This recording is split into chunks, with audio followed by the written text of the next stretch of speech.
তো ফ্রেন্ড, আমার বাবার বাড়ি থেকে আমি রিলস ভিডিও বানিয়ে বাড়ি চলে আসলাম। এখন তো রাত হয়ে গেছে। তো যেহেতু ওখানে লাইভ ভিডিও যখন করছিলাম তখন এই সন্ধ্যা হয়ে গেছে, তো এখন আমি বাড়ি চলে আসলাম।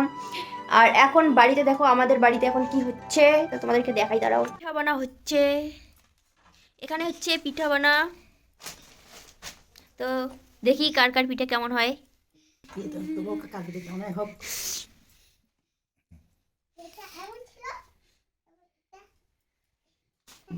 গাছ নাই, তার জন্য নেহা এই যে এই জায়গায় সাপ বানাইছে, আরো ফির ওটা দলা করে লেগছে, আরো যে কি কি বানাইবে আরো নিচের মধ্যে আরো ঘষাঘষি করা শুরু করছে দুই হাত দিয়ে।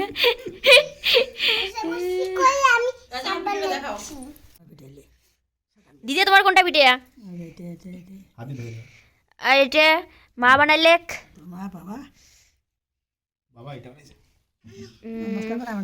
তো আমাদের বাড়িতে পিঠা বানা তো দেরি, পৌষ সংক্রান্তি তো চলে গেছে, আর বাড়িতে পিঠা বানাচ্ছি আর পিঠার ভিডিও তো তোমাদের কাছে শেয়ার করিনি। তো ফাইনালি পিঠার ভিডিও নিয়ে চলে আসলাম, তার কারণ হচ্ছে আমার দেওর অনেকদিন পরে আসলো ছুটিতে। তো সেই আনন্দে আমরা পরিবারের সবাই মিলে একসাথে পিঠা খাবো, আর আজকে আমাদের বাড়িতে হবে দুধ পিঠা। তো চলো আমিও পিঠা বানাই, আর আমার পিঠার ডিজাইনটা কেমন হয় তোমাদেরকে দেখাই দিই একবার।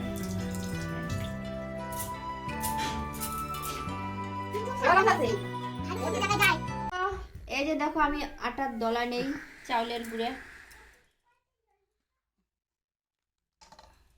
এটা গোল গোল গোল গোল গোল গোল করে করে করে করে করে করে করে। তো এই যে প্রথমে দলা করে নিয়ে এই জায়গায় অল্প একটু এরকম করে গর্ত করে নিলাম, তারপরে এইরকম করে চাপা দিয়ে আঙ্গুলের সাহায্যে আমি এটা করে গোল গোল গোল গোল করে নেব।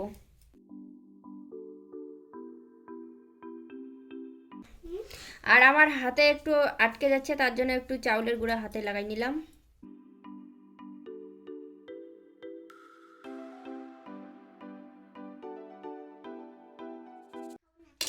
তো এই হচ্ছে আমার পিঠা এরকম হইলো। তো এখানে আছে নারকেল ভাজা ভাজা করা।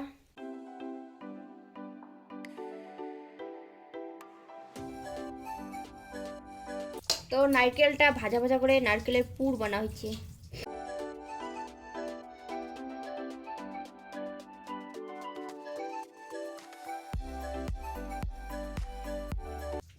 তো এই হচ্ছে পিঠার ডিজাইন আমার। এই যে দেখো এরকম করে মুড়ে মুড়ে দিব।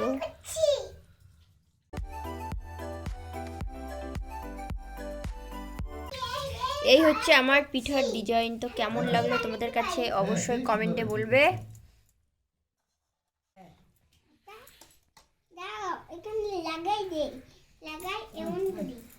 তো এই জায়গার মধ্যে মোর পিঠের ডিজাইনটা আলাদা দেখা যায়। এই জায়গায় পিঠা ভাপানো হচ্ছে, আর এইদিকে দুধটা গরম করা হচ্ছে। তো দুধটা জাল দিয়ে দিয়ে কম করা লাগবে। আর এগুলো পিঠা ভাপানোর পরে আর কি এইরকম হয়েছে, আর এগুলো তুলে ঠান্ডা হলে দুধে ছেড়ে দেবো। তো ফ্রেন্ড, আমাদের পিঠা রেডি। তো এই হচ্ছে পিঠা, এই যে এক তসলা পিঠা।